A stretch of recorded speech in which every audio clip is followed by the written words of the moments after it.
Alors ça fait quelques années que je suis engagé et la question de l'engagement m'a toujours passionné. C'est-à-dire que je me suis intéressé aux personnes qui mènent des luttes, des résistances. Et il faut savoir que dans les luttes et les résistances, il y a toujours un volet alternatif qui est porté. C'est-à-dire que ce n'est pas uniquement une lutte d'opposition, c'est aussi bien évidemment la volonté de construire des alternatives, un autre monde et ainsi de suite.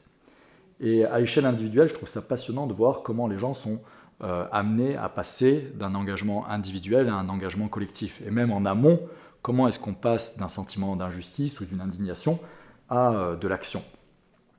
Et ça, c'est drôle parce qu'on le voit, j'ai fait notamment un film qui s'appelle Irréductible, et j'avais pu questionner sur cette question un éminent philosophe, sociologue, et j'en passe, qui s'appelle Edgar Morin, qui en fait s'est engagé dans la résistance, donc qui a engagé sa vie pour un combat, sur, au-delà bien sûr de la réflexion intellectuelle, sur une émotion. C'est-à-dire qu'il m'a confié qu'en gros, il avait entendu une musique et que c'est cette musique qui lui a donné envie de partir en lutte malgré les risques encourus.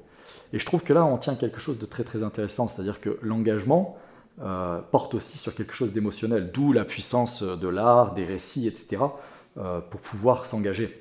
Au-delà, bien sûr, de l'approche purement, on va dire, intellectuelle, de savoir qu'on est contre telle ou telle chose. Voilà. Donc il ne faut pas sous-estimer cette partie-là. Et donc toutes ces résistances, en général, ont aussi un intérêt particulier parce qu'elles restent toujours du côté de la légitimité, c'est-à-dire qu'elles font fi du cadre légal parfois, notamment toutes les stratégies non violentes, parce qu'elles sont soutenues par le public et à juste cause, à juste titre, pardon. C'est tout simplement pour préserver en général un commun, un bien commun, une ressource, que ce soit l'eau, que ce soit l'air, que ce soit une forêt. Et donc, dans ces cas-là, on peut s'affranchir du cadre légal. Et très très souvent, on a vu des luttes victorieuses parce que justement, elles étaient légitimes et soutenues par la population. Et c'est quelque chose que je trouve fascinant et que j'appelle de mes voeux à se démultiplier. Et j'ai l'impression que c'est le cas aujourd'hui. Et j'espère que ça continuera. Et bien évidemment, c'est un mouvement cyclique, puisqu'il y a toujours eu des luttes et des résistances et qu'il y en aura toujours. Espérons qu'elles se démultiplient et qu'on arrive à faire évoluer ce monde.